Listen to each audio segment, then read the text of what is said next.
There we go. So welcome to the third Monday webinars. This is the first of them, and as those of you who are at the residency know, the idea tonight is for us to talk with you a little about how you will prepare your project proposal, your actual written submission to us, so that you know what you're committing to try to do and live into, and we know how to support you. And I'm going to walk you through the steps of that and tell you when they're due and all of that. And you need to know that throughout this process, we on the core team and your catechists are available to help you and to discern with you what it is exactly that God is calling you toward. So I'm really, really delighted to be able to share this. Kim is going to open us in prayer.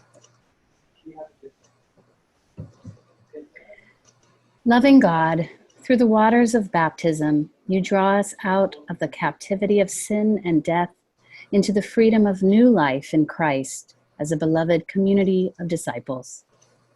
By the grace of this sacrament, empower us. We pray to bear witness to your love in our lives and to carry on Christ's work of healing and reconciliation in the world, rejoicing to know that we are marked as Christ's own forever. We ask this in Jesus' name.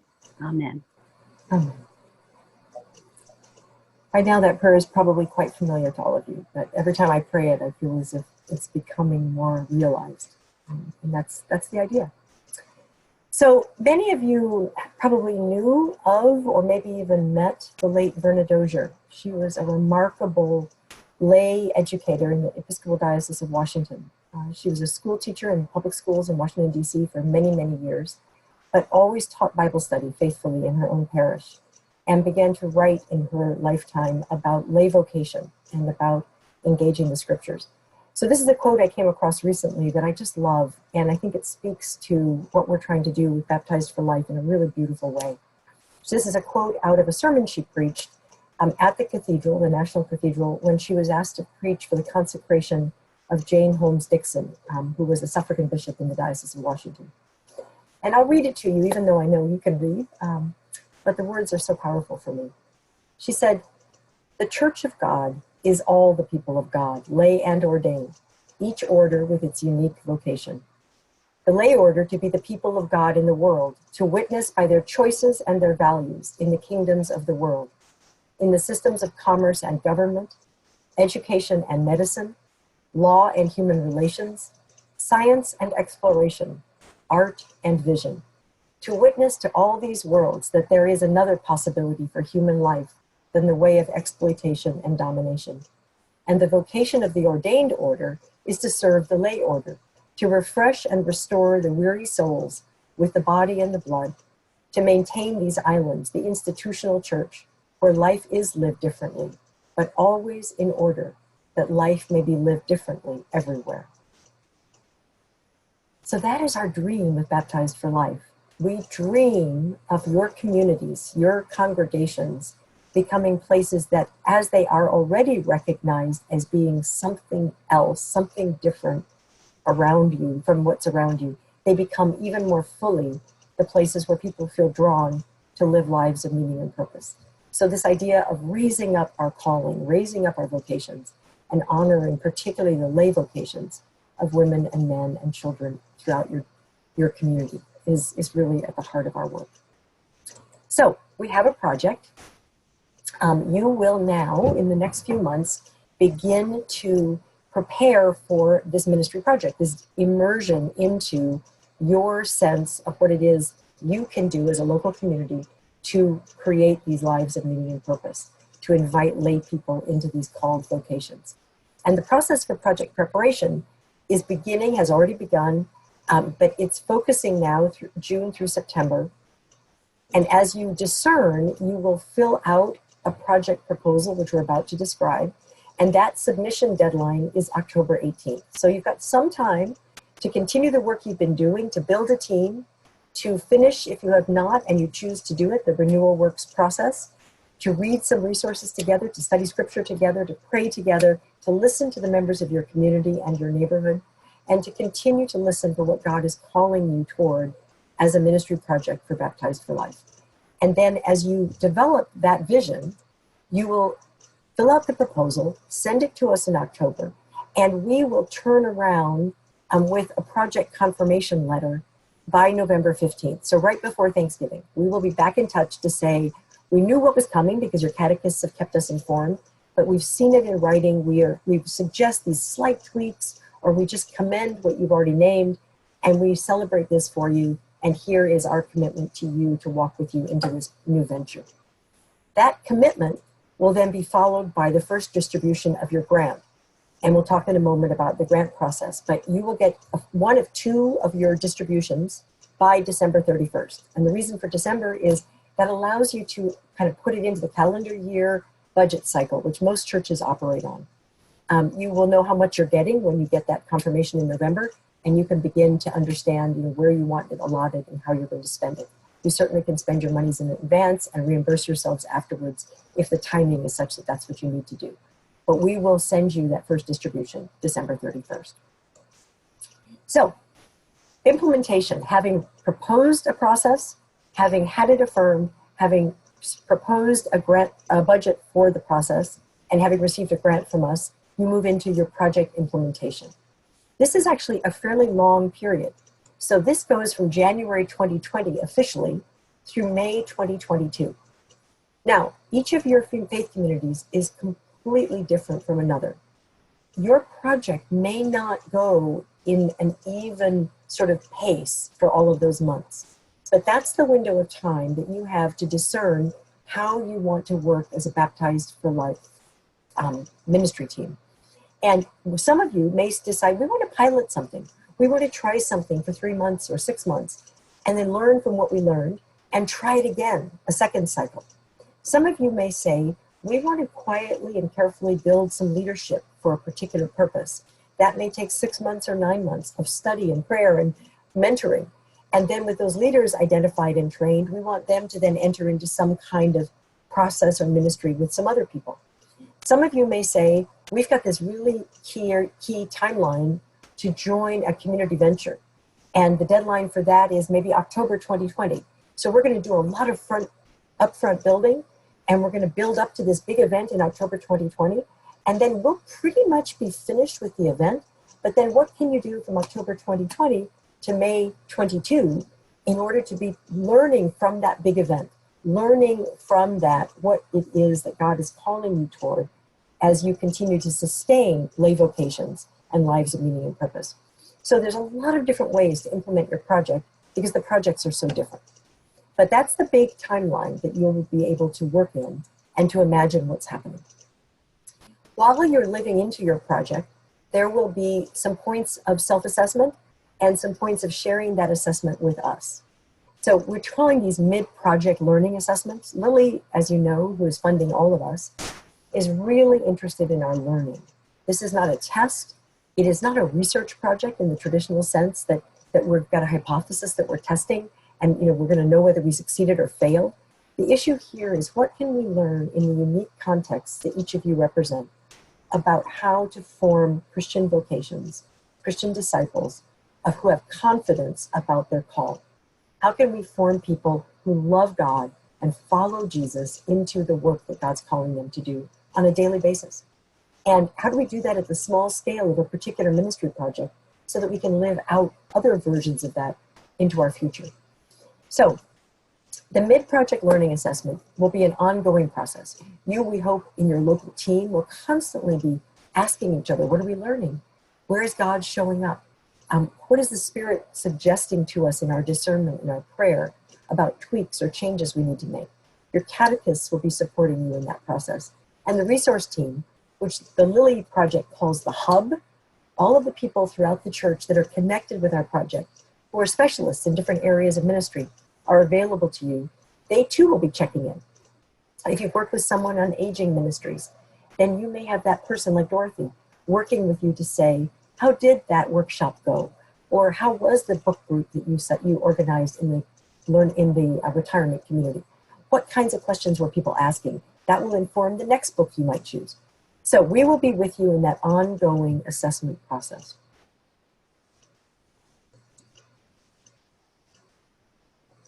The first year, which is basically 2020, we are going to ask you for a project status report in November. And the reason for that is that the second payment in your proposed budget will come to you in December of 2020. So part of our accountability to each other and to the grant project and then to Lily is to say, how are we doing? Are we making progress? You don't have to be successful. You don't have to have accomplished exactly what you thought you were going to accomplish, because change happens, right? But what you need to be is transparent about what you're learning and about what's working and what isn't working and where you need help and where you've just been blown away by the remarkable growth in people's faith or the understanding of their vocations. So year one, you will have a project report that we will give you some guidance on what that looks like. And in year two, your assessment will be ongoing, as it says at the top here, the ongoing at the local level. But we will also, rather than write a second year report, we're going to have our residency in year two, April 19th to 23, 2021. So you might want to put those dates on your calendar now. We'll be back at Claggett. The actual residency will be a Monday to Friday, April 19th to 23rd. We're very aware of the work week challenges that we encountered this year. We have some time to work with you on how we can get people who work day jobs that are difficult to leave, try to get as many of those representatives to our residency as possible. And we've got some creative ideas about that. But at that residency, part of the mid-project learning assessment will be that each faith community, each congregation will make a presentation to the group. And that way you'll be able to teach us what you're learning, to show us some of the things that have happened in your real-time lives in your home places. Again, we'll support you in helping design those.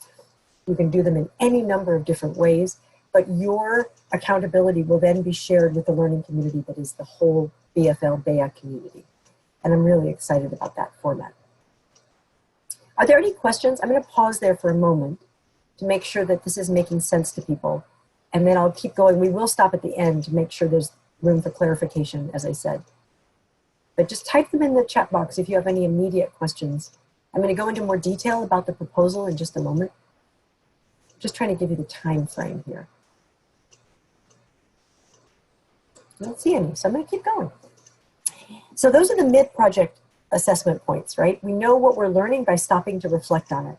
Much like at the residency, we were spending a lot of time with scripture in discernment and listening. That's what we'll be doing with these midpoint assessments. So checking in with ourselves. How is the project we proposed unfolding? Are there surprises? Are there things that we really should adjust? What are we learning? What can we share with other people in the wider church? Towards the end of this 5-year cycle, we need to be thinking in our local ministry settings about how do we think about sustainability? What is this ministry project that you entered into with BFL? And what is it that it can become when BFL is no longer a formal project, but a sustaining kind of commitment to lay vocation? So we will begin to talk in the end of the project, in those final period from January to June of 2022, about sustainability in particular. And you will be asked to submit a final evaluation and assessment of what you have learned June 30th, 2022. And again, you will be given support for that process. None of this will come at the last minute, and none of it is like a test, like I said. It's a chance for you to tell us in your own words, with your own photographs, with your own narratives, what you've learned and where God has shown up and how that can be helpful to other people in the wider church. So the generosity that Lily has given to us, we hope will be reflected in the generosity of these reports, that your local experience can inspire and inform other people in the broader church. And that will be a really exciting aggregate report that we will create from the whole project. So with that in mind, let me just give you a little bit of kind of what the narrative and budget overview looks like. When you write the narrative proposal, it's going to have some content areas, and each of them has a number of questions that you as a team will write responses to. This is not an English writing exam. If your spelling isn't perfect, that's not the problem, at all a problem. What we want is for you to answer these questions authentically and faithfully. So again, we're here to help you. Your catechists are there to help you. And we will send these materials to you, as you'll see in a moment, by email on June 24th. But there will be a place where you define the purpose of your project. There will be a place where you define what we call activities. What are you actually going to do to accomplish those purposes, right? There will be a time where you think about the impact. Who are you hoping this will impact? Who will be involved? And what kinds of change or impact do you expect to happen? Again, don't pretend. Don't promise things that you think are realistically not going to happen. Be really honest. If the impact is that we'll get to know our neighbors across the street, that's what you write down, right? It's not that we're going to change the world. It's that we actually want to build relationships with these particular people. So we'll help you through these steps. There's going to be a section on resources and capacity. This is, what are the strengths that your congregation or faith community already bring to this project? That's partly why you discerned it was the right thing to do. And what do you need? How can we help you so that your capacity meets the challenge? And what can the project be circling around you in terms of resources, people, content, etc.? The amounts of the grant. So I know that a lot of you are wondering about this. We've done our calculations, and the good news is that each faith community will be able to apply for up to $25,000. Now, this means that two things. We will not be able to award grants to congregations and faith communities that do not complete a proposal process. That's part of the requirements of the project. And we also will need to receive all those projects in November, so that we can actually look at all of the asks and make sure that the budget can carry the expectations of all of them. And that's where we have to respond to you. If everyone asks for $25,000, we will strain the budget, but we may have to make tweaks in other places. And if the need seems real, that's what we'll do. If you don't need $25,000, then please don't apply for $25,000. A bigger project in terms of its budgetary need is not necessarily a better project. What you are called to do may cost cash money, and it may be more about your investment of time. That's what we're going to help you discern in this application process. But we have these resources to pass on to you, and we're really excited to do that. They will, as I said, be distributed to you in 2 allotments. You'll get the first one at the end of this calendar year, and you'll get the second one at the end of next calendar year. So when you submit your proposed budget, you will say, it would be helpful to us if we had this much money in the first allotment and this much money in the second allotment based on what we're planning to do over the timeline. Now, the December 2020 payment will have to support you from December 2020 through to that May 22. So there's a long window there, right? So you need to think through, how do we want to distribute these funds? Now, going back to what will you write? How do you actually do this? And what are those sections, those purpose and impact and activity sections that I mentioned? What do they really look like? This is going to be a lot of words. Don't panic. This is what we're going to send to you by email on the 24th of June. But we also want you to know what's coming and be able to anticipate working together to discern responses to these. So, in the purpose area, you're going to be asked to think first about findings or things that you've learned this past year as a BFL community. And you could have learned them just about how hard it was to build a team. You might have learned something because you read one of the books by Rowan Williams together, and something really popped out for you about the theology of baptism in your congregation. You might have learned some things about yourselves through the renewal works process, or perhaps because of conversations with your catechist, or perhaps something that happened for you at the residency that resonated in a new way. So 3 findings that you feel you have learned this past year about your congregation, your faith community's identity, in light of the work you've begun to do with Baptized for Life. And again, you'll just list them, and you'll just kind of give a sense of what they are. How would your congregation or faith community describe its calling? So this is something to think about. That word may not be familiar in the dialogue of your congregation or in the vernacular of your congregation, but now that you know something about vocation and calling, how do you think the congregation would describe itself in its own informal way? So I'm looking at a question from Jane and Teresa. When you get to questions, will the grant to our faith community need to include covering the cost of getting to the presentation? Not at all. All of the travel costs for your leadership team, for the people who come to the residency, are paid by our grant. The only thing the budget is for is what you do locally in your ministry project. Number 3 is, what specific questions or issues does your project hope to address? So this is part of that discernment that you've already begun. What is it that is the itch you want to scratch, right? What is it that is going on in your community that you think is this opportunity for us to invest in lay people, vocation, understanding baptism more fully? What is that? And then for the sake of being sure that what you're doing for Baptized for Life is actually aligned with the wider mission of your congregation, how does your project relate to your congregation's stated mission? That's an important correlation, right? We need to be sure that we're not coaching you to kind of go off in one direction while maybe the rector and the vestry are trying to go in a very different direction. So we don't see number 4 as a hard question, but we want to make sure that there's alignment and that there's mutual support from the wider congregation and the mission of the whole faith community with what it is your discerning BFL could be about. And then this last number 5 will take a little work, but it'll be fun because it's where you get really concrete. Based on your leadership team's discernment, what are 3 goals for your project? And what are 2 or 3 objectives for each goal? Now, if you've been in any kind of strategic planning process, those words get thrown around a lot. Our definition, just to be consistent, is we're using goals to describe the change that your project is hoping to create. So it could be personal growth, it could be attitude, it could be behavioral, it could be something about the way we worship. What are the changes, what are the goals that you have for your project? And the objectives then are the concrete, very specific, and therefore measurable ways in which those goals will be achieved. So if you were trying to change something, you're trying to change the Sunday morning worship experience, the concrete steps, right, might be, one of them might be to teach people the core elements of the Holy Eucharist. That's called the Ordo. Another goal might be to reflect with people, for people to understand why people worship, which would take you into some things about ritual practice and so forth.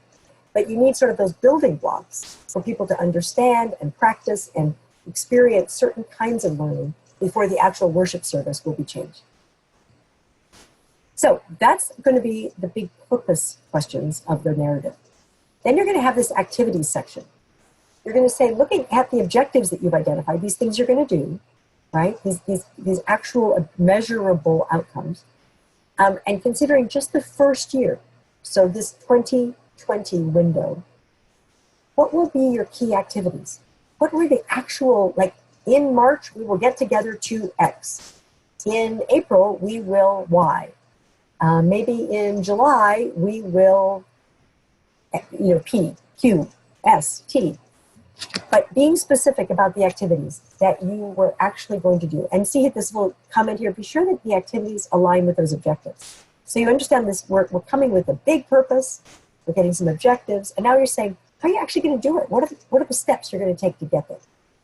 And this second one is remembering the formula lectionary liturgy life, which we use as the shorthand to describe the dynamic process of discipleship in a Christian community, the catechumenate. How will your year 1 activities, those things you just described in number 1, how will they help your BFL team members, yourselves, you the leaders of this project, and others who might be involved with you in the project, actually grow in faith and live into their baptismal identities? So for example, if your project is more outreach focused and it's helping to meet a need in your wider community, that's beautiful. But remember, the purpose of BFL is for us to grow in faith and live into our baptismal identities. So you want to be sure that these things you're doing are actually also accomplishing that or creating space for that to happen. So we're asking you to reflect on that a little bit in number 2. Number 3 is just for us to hear a little bit about who's going to actually be doing this with you. So how are you sharing leadership? What are the roles that you know of right now? This may change, but for the time being, who will assume different roles that are identified in this first year of implementation? And that's, again, just to help you think, have we thought of everybody? Is anybody missing? Do we need a resource person? What are some of the pieces that you might not have in place that we want to put in place? So those activities can really become those objectives, which really reaches toward our purpose. Impact. Who are the people? What are the groups that will be impacted by each of the activities in year 1? Now, this sounds like you're really getting into the weeds, and you are. So if you're going to have a picnic to get to know some people in the neighborhood, then you're not going to say Mr. and Mrs. Jones in this list of who are the people. But you are going to say the neighbors in such and such a zip code, or the neighbors on such and such a street, or the children and their parents and guardians from a particular daycare center will be the people with whom we hope to have that picnic on May 15th. What initial impact do you hope your project's activities will have in year one? That's up to you. Why do you think this activity is a good idea will inform what you think you're hoping it will affect, right? And again, you don't have to be overly ambitious. If it's simply that we learn each other's names, that's a significant impact. So be honest with yourselves about what those building blocks are, particularly this first year.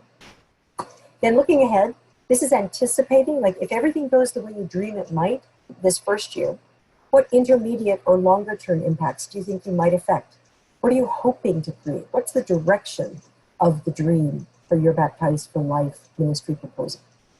Again, it may change, I'm gonna say it will change as you live into your first year. That's why we'll do midpoint assessment.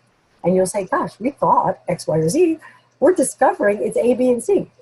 That's absolutely fine. That's how life happens. It's how life unfolds. It's how the spirit moves. But our point here is this is a project that we're learning together. And the only way we know what we're learning is to be able to mark our progress and to be able to share that information with each other. So that's the impact. Then you'll have the section on resources and capacity. This is something we've already begun to think about, and we talked some about at the residency. What resources and strengths and habits does your congregation, your faith community already have to support this particular project? We're hoping you're not going to pick a project that has nothing to do with who you already are, because that would be like speaking a language you don't yet know. We know that there are strengths that God has given you. We know that there are gifts in your community. And we know that there are resources right there in the community of your congregation, your faith community, also in your neighborhood or through people's workplaces. Think about what are the resources, the strengths, the habits that your congregation is, has, and has access to. Where do you anticipate encountering resistance or challenges? This is really important. Danielle spoke a little bit about this at the residency, but when we are leading change, which is in essence what you're doing, it's exciting. Those of us who have the vision are often really fired up, and people who are not so sure about it can become very nervous, be afraid, be resistant, and push against even the best idea. So where do you anticipate that might happen? None of what you're writing are we asking you to disclose confidential information. So for example, if there's a person, a personality in your congregation or in your faith community whom you know is difficult and likely to be resistant, please don't write about Mrs. Jones, but write about, that there are some senior members of the congregation or a person that we really need to support and pray for and be sure is informed about the project so that she does not X, Y, or Z. But please honor confidentiality. Be careful throughout this process that you're sharing with us what we need to know together about your progress and your learning, but not in any way violating confidence. Number 3, what support do you need from us? So this is important. This is where you say, we're really going to need somebody who can come in and help us design a survey. Or we really need somebody who could help us think about new ways to study scripture together. Or we need someone who can help us think about hybrid faith formation so we can reach our households at home online with effective resources. Or we would love to talk with someone who works more fluently in Spanish. Whatever it is, let us know what support you need. And the hub, the resource community that is BFL, will begin to mobilize some of those resources as quickly as possible. But we need warning. That's why we're asking you to tell us what you need. And then this last, number 4, is not a small thing. You know that there's a BFL prayer team already active, and it's growing almost every day. It's really remarkable. But they are regularly praying for each of our faith communities, for anything particular you have raised up that you would like prayer for. And this is a place where we're asking you in your proposal to name specific concerns or things about which you are deeply thankful that you would like prayer to be honored and held by the prayer team. So that's a place where we want to remember that the process we're living in this project, we hope is modeling the kinds of vocations and lives that we hope we are forming in the people who will engage them. Budget details. So these grants, up to $25,000, the money will be allotted, as I said, in 2 payments, and you will let us know in your proposal how you would like those to be divided, ideally. This is just kind of, you could guess some of this next stuff. The grant funds, what they can be used for and what they cannot be used for. So they must be used for project-related expenses. We can't go and pay a debt that is already existing in your congregation and call it a BFL ministry. You can't use it for something that is a great idea, but not about BFL's project.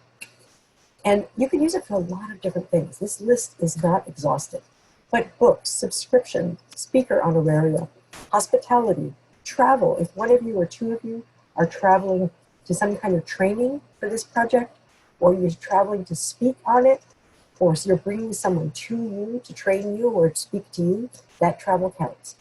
You can use it for registering for webinars that you find that might have a cost involved. You could use it for consultants or coaches, in addition to your catechist who comes to you gratis project. For training, if you want to go take say you want to take a course on Excel spreadsheet management because the project you have requires that you really exercise that. Gabrielle, I see that Gabby, you raised your hand. Let's see what you have to say here.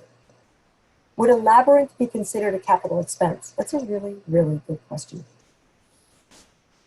I think that's kind of a lovely gray area where if your project proposal is compelling enough that building a labyrinth is in and of, or shaping a labyrinth or acquiring a labyrinth is in and of itself a faith-forming process, then I think that actually may be very real and would be a very acceptable expense. If it's like mail order labyrinth purchase, if it's a nylon one that you lay out, and then the question is, the project is training people to facilitate the use of it and taking it out into the world, that too I think could work. But if you simply are using it to get the bricks and the sand to lay out a labyrinth at the church, but there's not a clear connection to the forming of baptized vocations, then I think it would be a little iffy. That's my off-the-cuff response to that. It's a good question. Happy to talk to you some more offline. What you can't use things for, and that, again, will not surprise you, you cannot use it for permanent building projects. You also can't use it for equipment that's unrelated to the project. So say, and I would hate to have this happen, the main computer in the church office dies. You can't use your BFL monies to buy a new computer for the parish. That's just not specifically a BFL project. Whereas if you are doing some kind of photojournalism as part of your project, you could use the money to buy people the devices that you're using to take pictures. You could use the money to buy your research team. Say you are sending young people out to do work in the community with their peers, and you're training them to become ethnographers who are going to go tell stories and share their faith in some way. Maybe they need small iPads. That could be part of your budget that you use for this project. But it has to be very clearly, materials that you purchase have to be clearly aligned with the project goals. And the other is financial contributions to political causes or anything else like that. It's intuitive. This is money coming from the Lilly Endowment, and through Baptized for Life, we are a nonpartisan group of people. So our monies cannot be used for partisanship, for things that might be divisive or perceived to be divisive. And that's just a given, and it wouldn't be good use of your money anyway. It wouldn't be building up faith the way you want it to. So you will receive those funds as long as you continue to participate with us fully in the process. So in December, you will receive them if you've submitted your full ministry proposal and you've checked those boxes as best you can and got it back to us. We'll confirm what you've done and send you back our confirmation and affirmation of your budget request as it fits with our larger budget. And then for the 2020 distribution, you will be asked to do that midpoint assessment, which will include that looking back over the year, what have we learned, what did we get to tweak, and then other things that are listed there. Again, we will coach you through this process. This is not something you need to worry about right now, but the point is, keep records.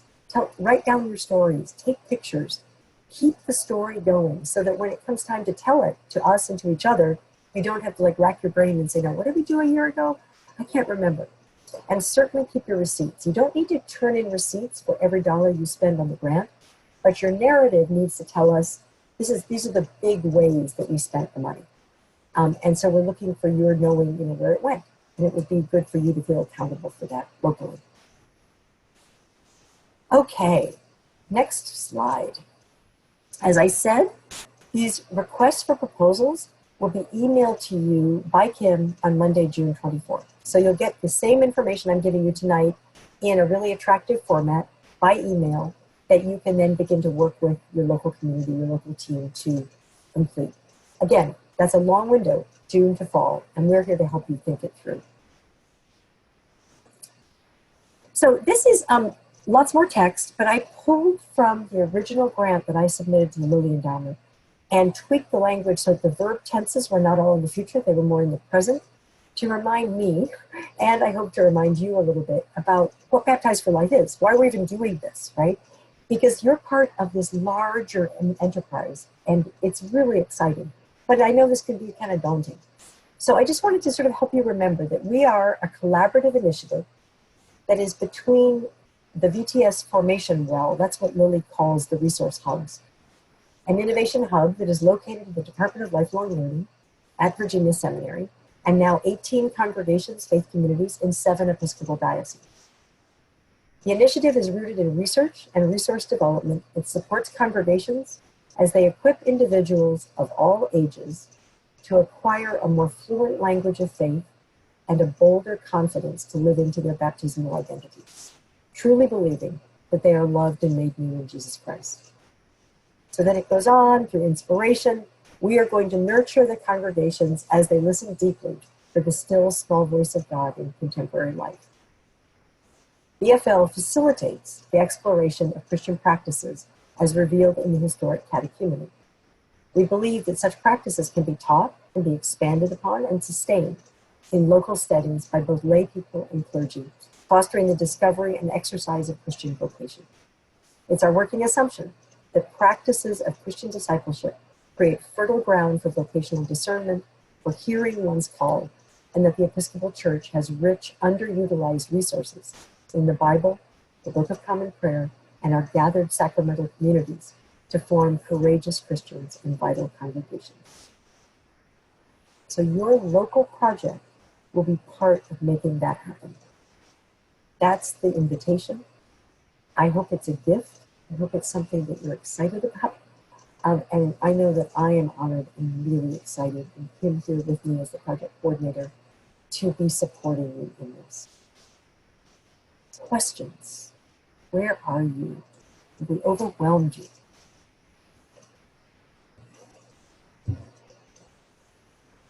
Any things you need to say?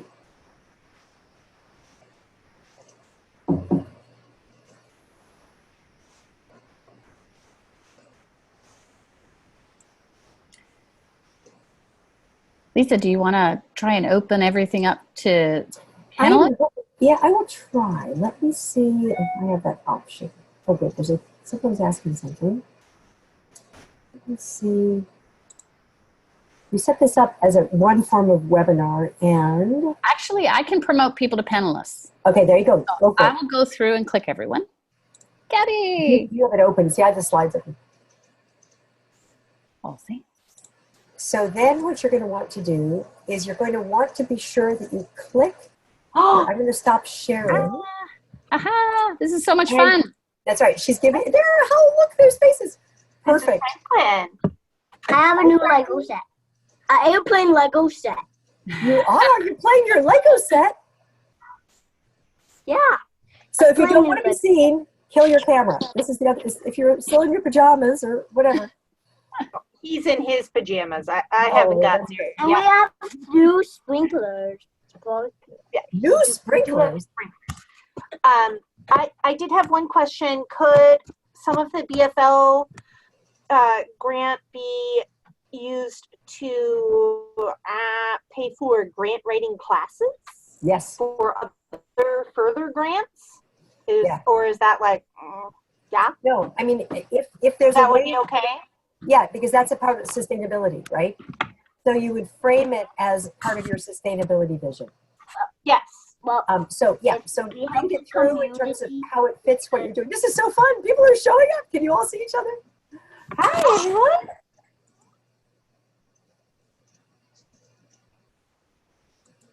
So hi Cammie, you're right in the middle of So my. if that was framed as part of, So other questions? if that was part of the sustainability. Somebody is breaking up. I'm not sure if that was on my end or your end, but someone was trying to speak and it broke up. Well, if we. If Gabby, we I'm going to mute you for just a moment, if that's okay, so that people can hear.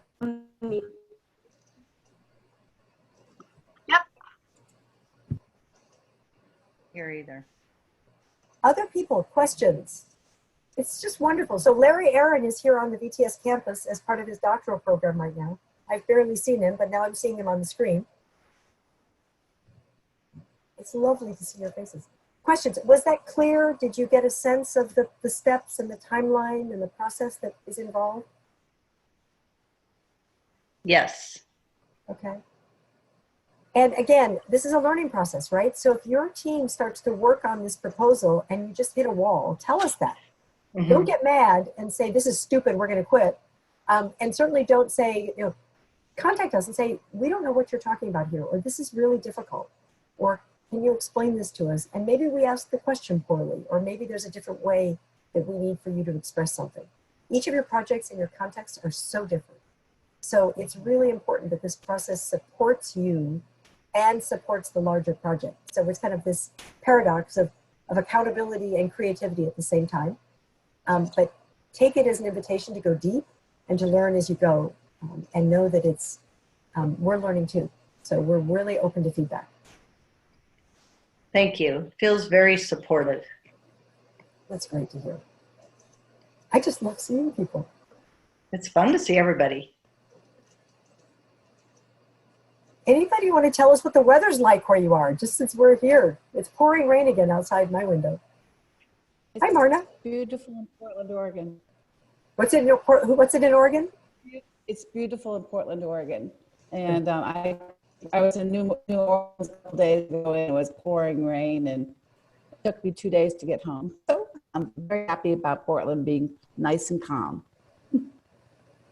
Larry posted a question, which is a good one. He says, what's the role of the catechists in all this? Unfortunately, our timing since the residency is a little off. We all left the residency and went in multiple directions. So poor catechists are sort of now catching up a little. This is the first they've heard of most of these details. So the simple answer is, it's coming. Your role will be to walk alongside and mentor and support.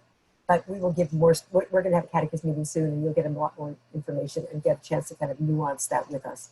So I apologize that this is, your first seeing of some of the detail. And along with the catechist, I'm very much here for all of you. Any kind of grant questions, even just if you've never written a grant before, you know, let me know and I can help you with that. Exactly. And that's the other thing I hope will be a great benefit to you is if you've never written a grant before, this is pretty standard process. These question areas, you'll find very similar questions asked in other human service related grants you might apply for. So, you know, it's not a bad thing to practice and it's a very compassionate system. You know, this is not a highly competitive grant process. So you have a chance to kind of build some muscle in that. So the grant proposals then are different than the money allotment? The grant proposal is what you will write. You're writing a narrative proposal, and you will also write a budget, a simple budget that just says, this is what we think this project will cost. Oh, I see. And then that's what the grant comes for that. Okay. Does that make sense? Yes. And then Maureen shared that also some of the catechists may have strengths you need. Myra is awesome with youth and young adults, for example, and she said, we're all here for you. And that's absolutely part of what we're going to start to circulate. And also we're going to start, you heard, I'm sure those of you at the residency, some synergy across different faith communities, that some common interests. So we're going to start to put little learning communities together. Suggest that maybe, you know, these two churches might want to meet via Zoom and have a conversation about their projects because they're so similar. Or that you could be a resource to each other. So that's part of what we're going to try to manage through your catechists and other ways of hearing what's going on. We're going to try to connect you so we don't have to reinvent wheels. There's just too much inefficiency in the church already. We don't need to add to that. We want you to just start to live faithfully into this dream. So fun to see people waiting. Hello, All Saints, you look very serious. It's wonderful to see you there.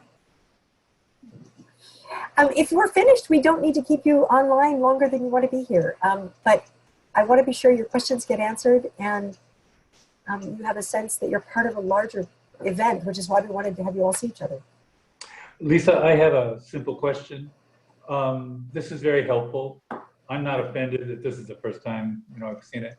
I really wrote fast. Will there be other periodic webinars as we go through this? For example, you've used the word your group will discern something, which gets my juices flowing. And we did a little bit with listening hearts, but really just an opening door. Will we have webinars that will be supportive of different parts of the grant process and developing a strategic plan and goals, and even how we talk to one another? Yeah.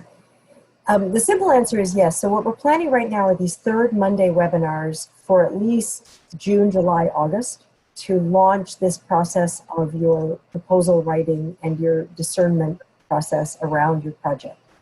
And then our thought, and this is where your input to us is really valuable, our thought was that we probably will move into monthly topical webinars that, or at least once a month or once every 2 months, that not everybody will want to sign on for all of them. So the topics will be issues or questions that have been raised by some of you that we will bring resource people in to address. I will not be the only talking head, I promise you. There are so many other wise people we need to bring into the conversation. Right now, we're trying to building the infrastructure, trying to get build the container. But as we might do a webinar, for example, on issues related to evangelism in your community, or something that is a critical issue at the heart of several of your projects. So yes, the answer is absolutely yes. I also know that there's a lot of other good resources in the wider church. So if you know that there is another resource online available already, and we can just guide you to that, we'll do that too. So if there's something in the Church Next library, or if there's something that can be used from another resource that's accessible to you, we'll commend that also. But the answer is yes, we're going to continue to offer regular webinars because we think they're useful, plus we get to see each other. And we will do more meetings than one-way teachings. Does that make sense? Because we'll start to have people sign up for something. We'll know there's 20 of you, and those 20 people can meet, we can talk, we can present something, and then we can have a discussion about it, either in a large group or break into small groups online, and then come back together. So there's a lot of ways we can use the platform to teach and learn together. You may want to teach something. Like if there's something your Baptized for Life ministry project is learning, you may say, we've got something to offer. We've learned something about how to engage reluctant people in prayer. Maybe other people want to learn about that. So let's continue to sort of stir the pot and see what's of interest for enough people that we can facilitate something like this. Someone's got chickens. Sorry. I love that. I was going to say it came from The rooster has 6 acres and he hangs out right by the house. No? Go figure. Of course. Any other questions? Yeah, please. BJ. I have a question for Kim. Carlisle's away. She's in Europe. And so I'm trying to gain as much information from you as I can now, because I have to present this to the COM next week. And I have not been receiving much of the information. She's been forwarding it to me. So since I have to meet with them next week, can I, on the 24th, I meet with them on the 27th. So yeah, Kim, thanks. Yeah. If you can send, and you have my email. I do. BJ, and I had an email exchange with Carlisle this weekend. I don't know if she forwarded that to you, but I will forward it to you. Okay. Please, oh no, please forward. She said she forwarded it to me, and she only forwarded half of it. Okay. So I didn't get the whole thing. And she was at the airport when she did it. So bless her heart for trying. Yeah, I will happily do that. Great. Thank you so much. My sense is we're kind of getting to the specifics for people. Is there anything more meta for anyone that you want to ask? Not right now for me. Okay, we're really clear and concise, so that's marvelously helpful. And the slides, will they come to by tomorrow? Yes. So what I'll do is twofold. I will send you the slides. I'll just work on getting everyone the slides that attended today in a PDF form. But then you'll also get a link that you can share with everyone else who was not able to make it. So you'll get a link that will take you to this video because we are recording the whole session. Great, thank you. So you'll have it all. Ladies, it's been really helpful. I'm so glad. I'm delighted. And we had fun. Kim is the magic. It's so fun to work with someone in Hawaii because I think at night, I send her stuff, and when I wake up in the morning, it's all, we worked it out. It's like, it's great. So we're going to try something kind of fun. So we're going to try to pray the Lord's Prayer together, but it's hard to speak online in time. So what I'm going to suggest is that I'll begin by saying Our Father, and somebody will just pick up the next phrase and just speak it. And if a couple of you do, that's just fine. But we'll just take a phrase at a time. It'll come from whichever voice feels called to speak it. And it'll be a little muffled because a few of us will talk at once, but we're not going to all try to talk at once, but we're praying on behalf of all of us. And make sure you have unmuted before you speak. Exactly. So do you all know how to do that? Drag your little mouse over your picture and there should be a box you can unmute. And it doesn't matter if you do the contemporary form or the traditional form. Whatever comes, God will receive and we will have. So let us pray. Our Father, Who art in heaven, Hallowed be thy name. Thy kingdom come. Thy will be done. On earth as it is in heaven. Give us this day Our daily bread. And forgive us our us. trespasses. as we forgive those who trespass against us. And lead us And lead us not into temptation. But deliver us from evil. For thine is the kingdom. And the power. And And the the glory. glory. Forever and ever. Forever and ever. Forever. Amen. Amen. Amen.